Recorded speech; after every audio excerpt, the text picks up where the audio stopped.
Abra sua Bíblia, no Salmo 75, Salmo de número 75. Faremos a leitura deste Salmo, e então entenderemos daquilo que Deus reservou para nós nesta noite. Salmo 75.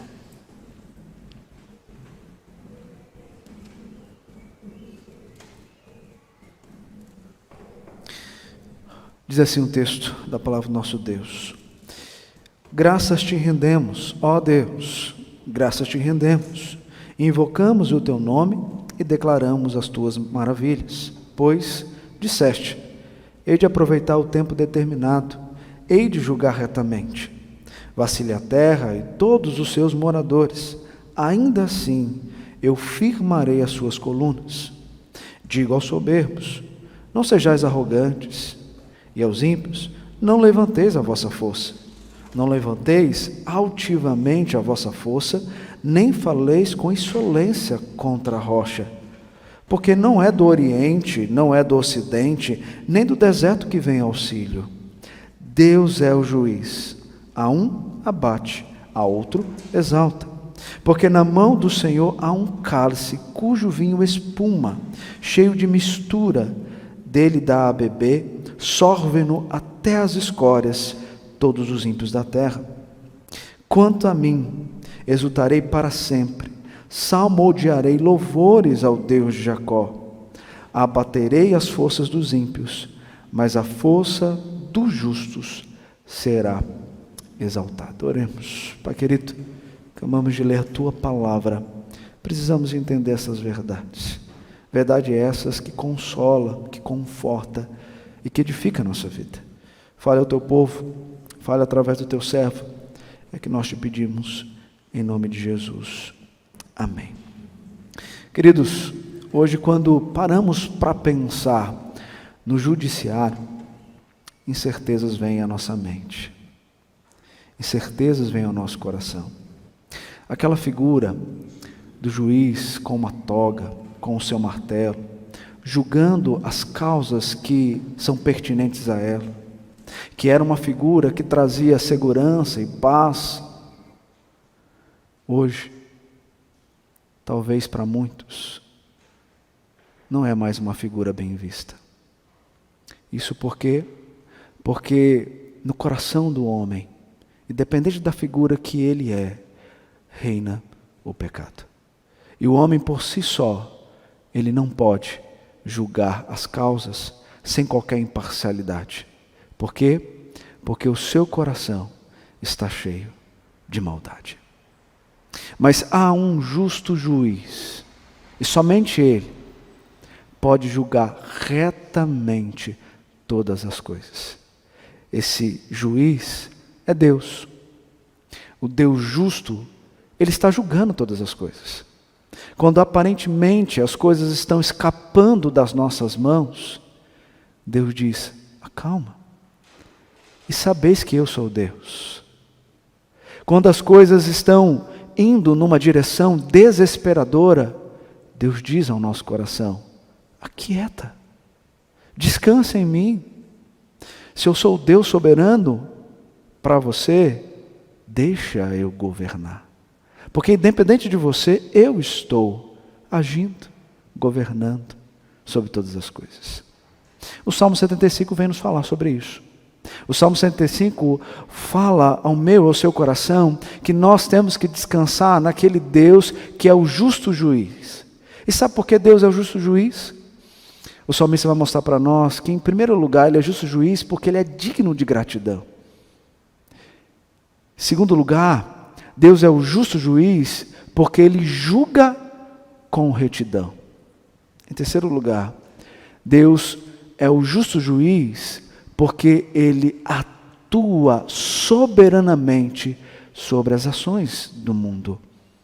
E por fim, Deus é o justo juiz, porque Ele é o único que exalta os justos. Nós veremos essas 4 divisões nesse texto, trazendo para nós a realidade daquilo que nós devemos crer e descansar naquele que está atuando sobre o mundo.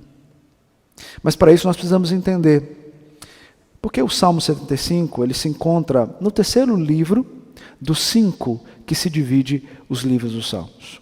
O terceiro livro, ele começa do capítulo do número 33 do Salmo e vai até o 89. E essa divisão de Salmos é justamente para falar das coisas ruins que estão acontecendo no meio do povo. E como nós lemos, o Salmo 74 nos mostra isso. O Salmo 74 é um salmo de desespero. O salmista diz: até quando, Senhor?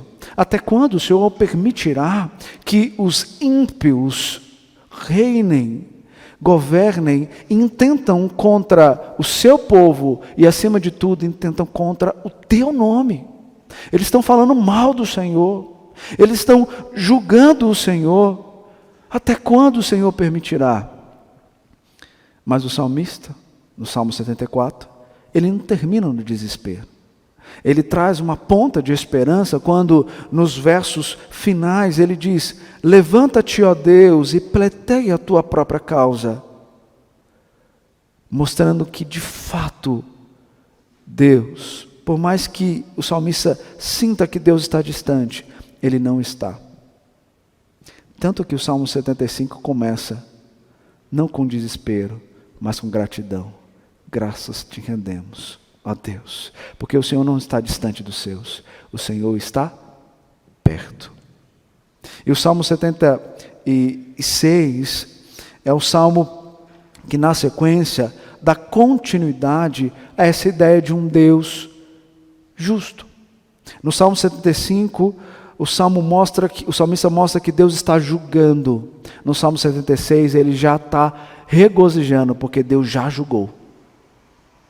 E já julgou, porque ele julgou conforme a sua soberana e rica vontade. Então, queridos, o Salmo 75, no meio dos salmos de desespero, é um salmo que traz alento, pois nos leva a enxergar quem está julgando e governando todas as coisas. O Deus que é justo juiz. E o salmista, então, começa, em primeiro lugar, no verso 1, dizendo para nós que Deus é o justo juiz digno de gratidão. Veja o que ele diz: graças te rendemos, ó Deus, graças te rendemos, e invocamos o teu nome e declaramos as tuas maravilhas. Enquanto o Salmo 74 começa com a pergunta: por que nos rejeitais, ó Deus, para sempre? O 75 começa com um profundo sentimento de gratidão a Deus, revelando um relacionamento de proximidade e não de distância. Graças te rendemos, ó Deus, graças te rendemos. Parece-nos aqui que o salmista está mostrando que há um coro de vozes reunidos dentro de um templo, agradecendo as maravilhas de Deus. Está agradecendo pelo nome de Deus. Está agradecendo e invocando para estar na presença de Deus. Invocar aqui, queridos, não é chamar a presença de Deus, pois Deus está sempre presente. Invocar aqui é diferente. Quando o salmista fala, invocamos o teu nome, ele está dizendo, nós nos apresentamos diante do Senhor. Não é chamar Deus, mas é se apresentar diante de Deus, pois Deus está ali. E quando ele exalta o nome de Deus, ele está mostrando que o nome de Deus expressa algo. E de fato nós sabemos que os nomes de Deus revelam o seu caráter. Enquanto para muitos de nós, em nosso tempo, os nomes são dados apenas para distinguir a pessoa da outra, no tempo bíblico, os nomes revelavam caráter. Hoje, para nós, às vezes os apelidos falam mais de quem nós somos do que o próprio nome que temos. Mas naquele tempo não. Cada nome apresentava de fato a identidade daquele que carregava o nome. E os nomes de Deus revelam os atributos de quem Ele é, revelam a grandeza daquilo que Ele faz, revela de fato que Ele é o Deus Yahvé, Javé, Adonai, o Deus de todas as coisas. O Deus que de fato se revela ao seu povo de maneira soberana. Um Deus que não está distante dos seus, ou está enxergando a realidade do desespero e deixa o povo sofrer somente por deixar o povo sofrer. Não, esse Deus não é assim. E o salmista então engrandece o nome desse Deus, que está mais próximo do que nunca. E fora isso, ele declara as tuas maravilhas. No Salmo 74, o salmista, por mais que ele esteja clamando ao Senhor em desespero por aquilo que estava acontecendo contra o povo, provavelmente o contexto aqui do Salmo 74 é o contexto dos povos babilônicos agindo contra o seu povo em Jerusalém, destruindo todas as coisas. Ainda que, a partir do verso 12, ele exalta as maravilhas que Deus fez. Ele lembra das obras que Deus fez. Queridos, estar na presença de Deus, agradecer a Deus, é olhar para quem Deus é e para aquilo que Deus faz. Muitas vezes nós esquecemos de olhar para o passado, porque os nossos olhos estão fitos no presente. E sofremos com o presente, por quê? Porque não conhecemos a história e o Deus que governa a história. Porque quando nós olhamos para a história, nós vamos perceber nela momentos difíceis, até mais difíceis do que esses que vivemos. Momentos complicados para a igreja de Cristo. Momentos de perseguição ao seu povo, momentos de destruição, como foi em Jerusalém, os babilônicos destruindo todas aquilo que o povo tinha como referência, como o próprio templo. Mas Deus em nenhum momento se afastou do seu povo, até mesmo julgou o seu povo dessa maneira. E isso para revelar para nós que quando nós olhamos para o passado e olhamos para o Deus que continua atuando e presente, governando, escrevendo e conduzindo a história, isso traz gratidão. Porque sabemos que por mais que os sofrimentos do tempo presente não são sofrimentos que podem ser comparados com algo maior que nós esperamos. Por isso, nos reunir como igreja, como comunidade, adorar o Senhor, acalma o coração do povo. Nós passamos por um período que está aqui tão perto de nós, tão difícil, que foi o período da pandemia, quando o povo não pôde vir à igreja para em comunidade adorar o Senhor. Momentos difíceis vivemos quando perdemos pessoas queridas. Deus estava onde diante de tudo isso? No mesmo lugar. Reunir hoje, após passado esse momento, acalenta o nosso coração. Olhar para os seus irmãos e juntamente com eles, adorar o Senhor, na presença dEle, e também reconhecer com os cânticos e com as leituras bíblicas as maravilhas de Deus, acalenta o meu e o seu coração. Não é mesmo? Às vezes nós temos mais disposição para lutar por nossa causa, confiando em nossos próprios méritos, por um egoísmo que temos no nosso coração, do que de fato nos achegando à presença de Deus e deixando Deus agir e pleitear pela nossa própria causa. Hoje vemos pessoas que estão mais preocupadas em agir contra os dissabores que estamos vivendo, indo para as ruas, gritando, do que vindo para as igrejas, se ajoelhando e adorando o único que pode julgar suas causas. O salmista então nos leva, nesse primeiro versículo, à compreensão que nós temos que estar na presença do Senhor, porque Ele está governando. E nós temos que confiar nisso.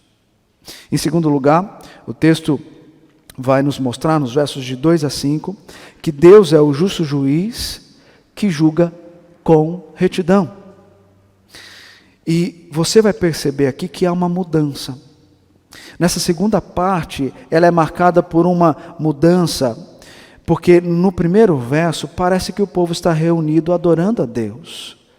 Mas agora, nos versos de 2 a 5, o povo cessa, não fala mais, porque agora alguém vai falar. E quem está falando aqui? Deus. E o que Deus está falando? Está falando em resposta à adoração a Ele. Conforme o povo adorou, Deus respondeu. E Ele respondeu dizendo: quando o tempo chegar determinado, eu julgarei. Verso 2. No Antigo Testamento, queridos, é uma palavra muito importante quando diz que o tempo está determinado pelo próprio Deus para que Ele venha julgar. Porque o tempo foi feito por Deus. O tempo que nós temos é um tempo determinado pelo próprio Deus. O Deus que é atemporal, Ele vem no tempo agir em nome dos seus. Deus, Ele não está longe do tempo, mas está dentro do tempo, agindo no tempo que Ele determinou para julgar todas as coisas. O problema é que nós queremos determinar o tempo. Nós queremos determinar o tempo para que Deus julgue a nossa causa, que resolva o nosso problema naquele dia, naquela hora, naquele mês, naquele ano. Descansar na soberania e providência de Deus é de fato lançar esse espírito imediatista para longe. E de fato descansar no Deus que provê tudo o que precisamos, mesmo que tenhamos que passar por um tempo de sofrimento. Quando olhamos para o presente, tão somente desesperamos.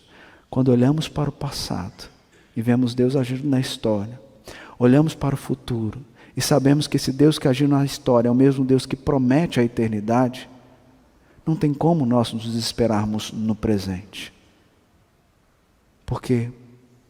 Porque nós não vivemos o presente desassociado do passado.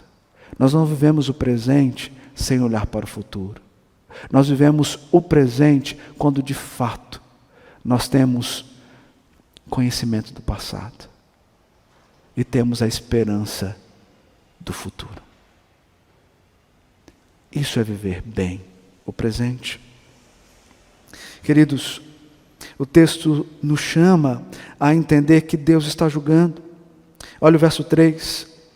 Vacilem a terra e todos os seus moradores, ainda assim eu firmarei as suas colunas, os seus pilares. Deus passa a usar aqui uma figura para reforçar a atuação correta e certeira. As terras com todos os seus moradores podem vacilar, ou derreter, ou tremer, mas Deus permanece como o inabalável sustentador que firma tudo desde suas colunas. E essa ideia de coluna aqui é muito importante, queridos, porque na antiguidade a função das colunas não era apenas a de sustentar, mas também de mostrar os limites.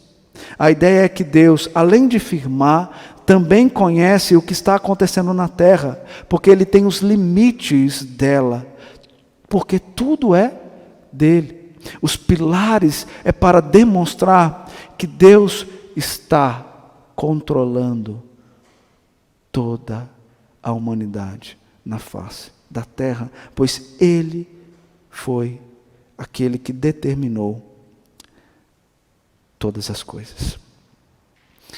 Por mais que estejamos no meio do caos, os pilares estão firmados pelo próprio Deus. e permanecerão para sempre.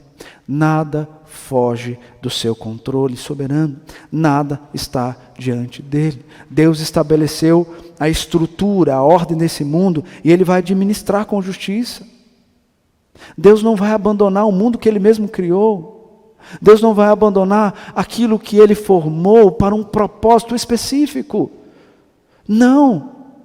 Mas nós vivemos muitas vezes achando que Deus a abandonou, que Deus deixou de lado, que Deus não está olhando para a nossa causa, que Deus não está olhando para a nossa nação, que Deus não está olhando tudo que está acontecendo. Ah, queridos, é uma injustiça quando assim pensamos.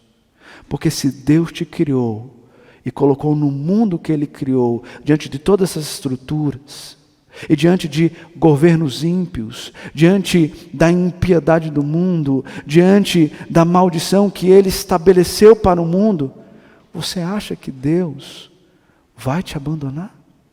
Você acha que Deus escreveu tudo isso e determinou todas essas coisas para deixar você ao léu? Não. Não.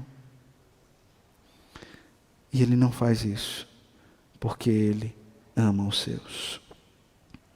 Mesmo que os homens da terra tentem corroer, Deus vai colocar as coisas em ordem. Sabe quando? Quando Ele determinou no tempo. Por isso eu preciso descansar, para que Ele venha agir no tempo que Ele escolheu. Os versos 4 e 5 traz também mais advertência. Ele diz aos arrogantes: não fiquem orgulhosos, os ímpios, não levanteis a vossa força. E aqui na poesia hebraica é muito usado o paralelismo, e esse paralelismo usado aqui é para mostrar que os soberbos não devem ser arrogantes, e ele dá ênfase aos soberbos, ao depois chamar os soberbos de ímpios e dizer: os ímpios, não levanteis a vossa força. E essa ênfase aqui é justamente para ordenar o fim da ignorância deles. Porque esses ímpios, quando levantam as suas forças, eles fazem contra o próprio Deus, que é a rocha. Ele diz: nem faleis com insolência contra a rocha. Ou seja, quando esses arrogantes, esses soberbos, esses orgulhosos se levantam para guerrear contra os seus, ele não está guerreando só contra você, mas contra o Deus que fez você, o Deus que você adora. Você acha que Deus vai deixar as coisas impunes? Não vai deixar. Por isso ele diz que ele vai julgar os soberbos, os arrogantes, aqueles que levantam força contra a rocha. Esse é Deus. E disso nós devemos lembrar. Em terceiro lugar, Deus é o justo juiz, porque Ele é soberano em suas ações. Versos 6 a 8. Verso 6, nem do Oriente, nem do Ocidente, nem do deserto que vem o auxílio. Agora, parece que cessa a voz de Deus e entra alguém que pode ser entendido aqui como líder do coro, desse canto aqui, que é o canto do Salmo 75. Alguém que representa o povo e que continua apresentando as características do Supremo Juiz. E parece que quem fala propõe uma vista panorâmica a partir de Jerusalém. De Jerusalém você olha para o Oriente, quem você vê? Os babilônicos e os assírios. Você olha para o Ocidente, quem você vê? O Egito.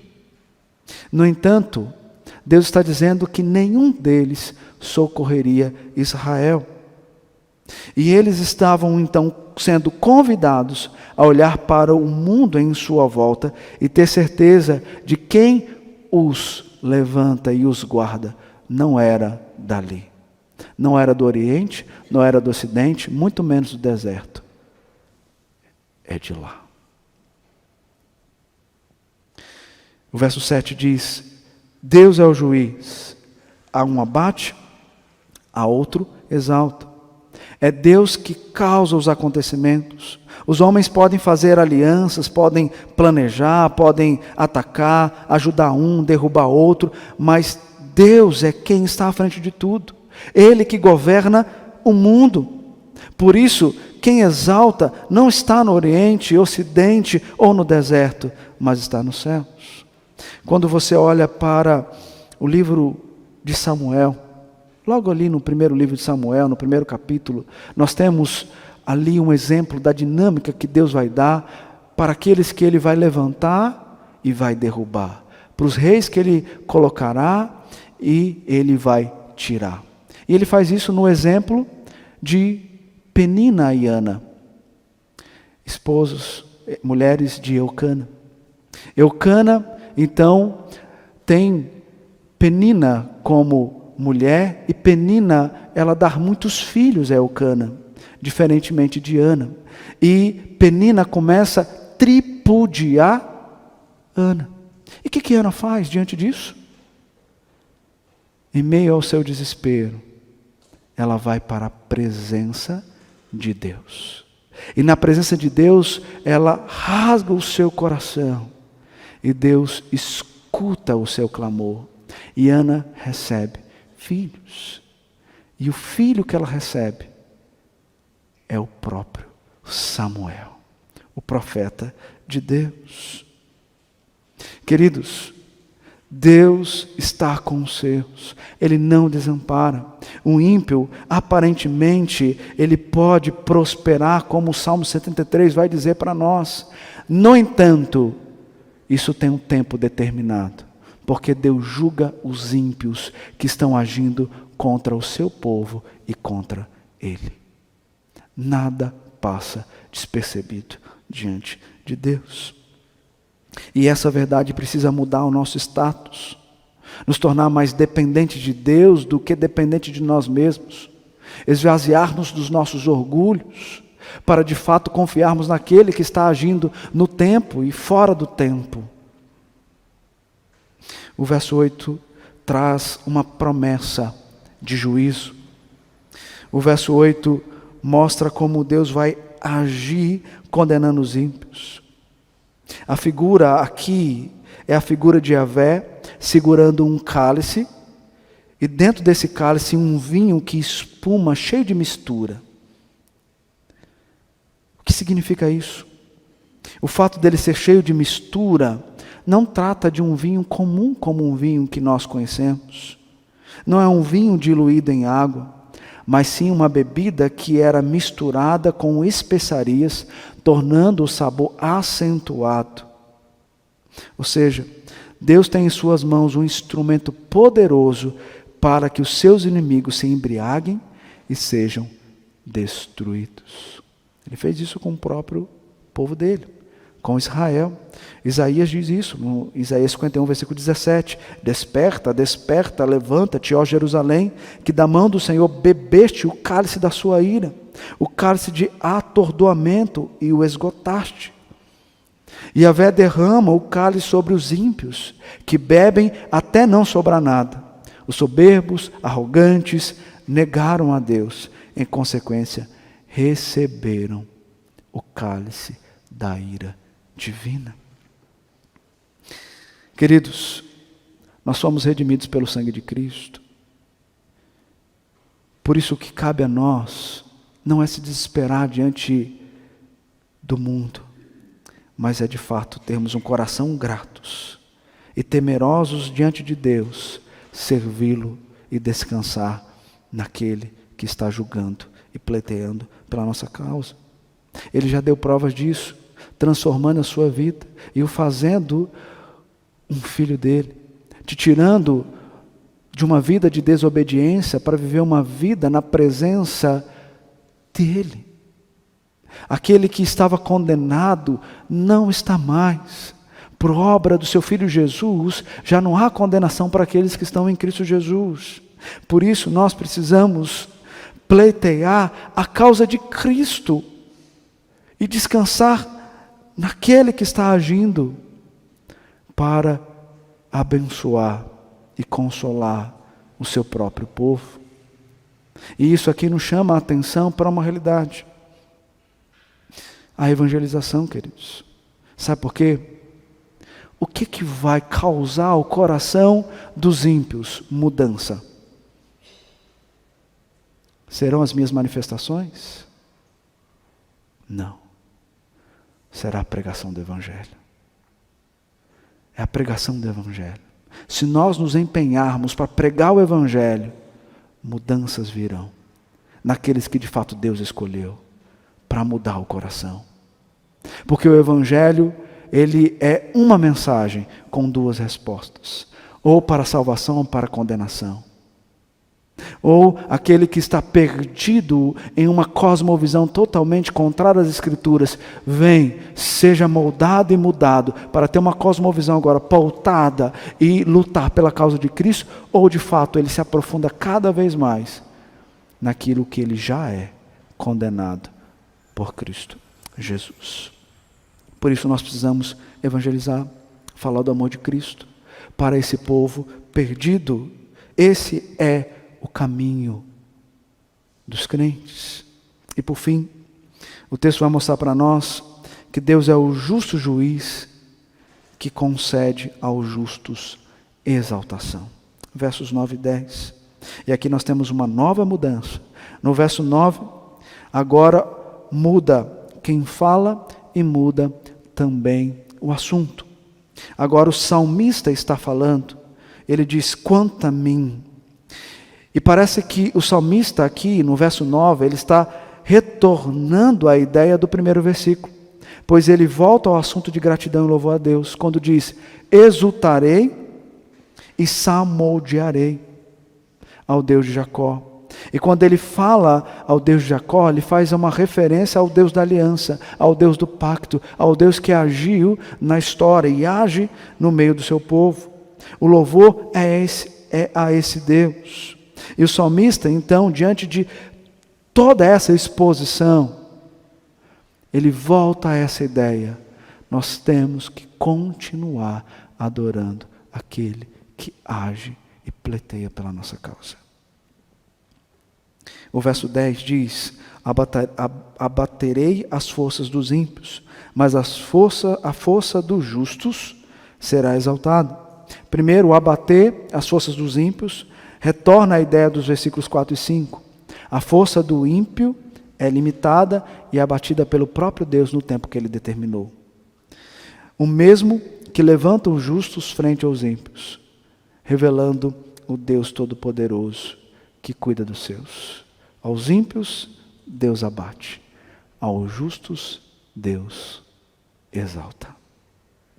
Queridos, tudo isso tem que nos levar a olhar para Cristo.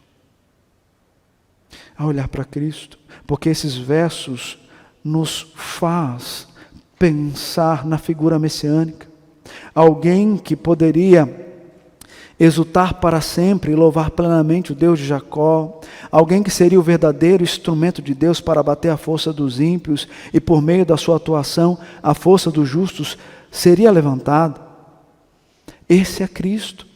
Cristo, ele se humilhou, assumiu a forma de servo, foi e passou, enquanto aqui esteve, por momentos tão difíceis. Foi ultrajado, mas ele confiou em Deus, assumiu toda a condenação que era contra nós, sentiu o abandono para receber a ira de Deus. Ele tomou o cálice da ira de Deus que era contra nós e tomou todo o cálice para que pudéssemos ter vida em seu nome. O Messias é aquele que cumpriu tudo isso. Aquele a quem Deus o colocou em uma mesa diante de todos os seus adversários, ungiu como rei e deu a ele o poder de julgar os povos. Esse Cristo é aquele que nos chama também para julgar, mas julgar conforme Ele faz. Porque agora nós temos uma vida com esse Cristo. E por meio desse ato, Cristo, Ele nos exalta. Assim como Filipenses vai dizer para nós que Deus se humilhou, assumindo a forma de servo, no final ali ele vai dizer que Deus o exaltou acima de todos os nomes. Porque o nome de Deus é santo. E essa exaltação revela que nós seremos exaltados para a glória. Não como Cristo é, mas a semelhança de Cristo, nós habitaremos permanentemente e de forma plena na presença de Deus. Nós seremos exaltados. Por isso que Paulo pode dizer para nós que a nossa leve e momentânea tribulação traz para nós eterno peso de glória. Não se compara o que passamos aqui com aquilo que desfrutaremos lá. Por isso que nós temos que olhar para Cristo como aquele que veio e cumpriu na obra redentora do Pai, como estava estabelecido no tempo que o Pai determinou. A morte e a ressurreição, para que pudéssemos, como eleitos de Deus, receber a vida eterna. Por isso, queridos, o que cabe a nós não é desespero, mas consolo. O que cabe a nós não é mudar o percurso da história com a nossa própria força, sem fazer isso em nome do Senhor. Mas fazer em nome do Senhor é compreender que o Senhor está à nossa frente, mas não levar o nome do Senhor em vão para as batalhas que são nossas. Estar na presença do Senhor é de fato reconhecer que, por mais dolorosa que seja o sofrimento que estamos vivendo, Deus está conosco e mais perto do que pensamos. Por mais que derramemos lágrimas nos nossos olhos, o Espírito Santo de Deus enxuga essas lágrimas, quando de fato somos gratos por aquilo que Deus é, por aquilo que Ele faz, por aquilo que Ele está fazendo em nosso meio. Deus julgou Israel e colocou sobre Israel o seu juízo, porque Israel deixou o seu Deus para adorar outros deuses. E por isso que o povo sofreu.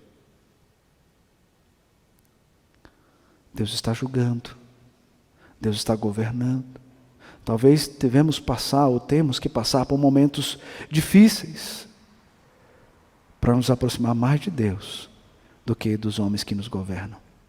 Pleitear as causas de Deus do que pleitear as causas do mundo.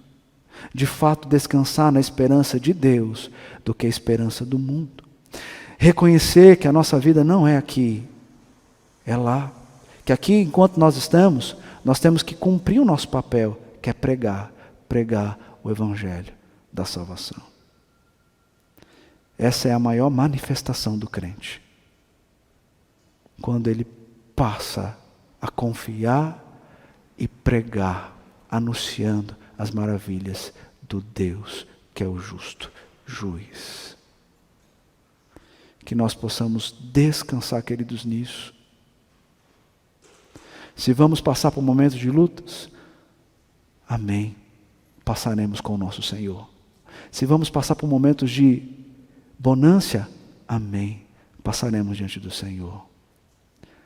Seja situações boas ou ruins, Deus nos chama para passar com Ele, porque Ele está comigo e com você. Quem abandona a Deus é você, e não Ele que te abandona. Por isso você precisa se aproximar dEle e descansar de fato na ação que Ele tem sobre o mundo, no tempo que Ele determinou, para fazer todas as coisas para a glória não tua, dEle. Porque quando Ele te exalta não para a sua glória, mas para a glória dEle. Que assim possamos ser consolados por esse Deus que é o justo juiz. Muito obrigado por nos acompanhar até o final desse vídeo. Para receber mais reflexões e ficar por dentro dos próximos conteúdos, te convidamos a seguir as nossas redes sociais que estão na descrição. Alguns vídeos aparecerão na tela, caso queira continuar nos assistindo. Abraço e até a próxima!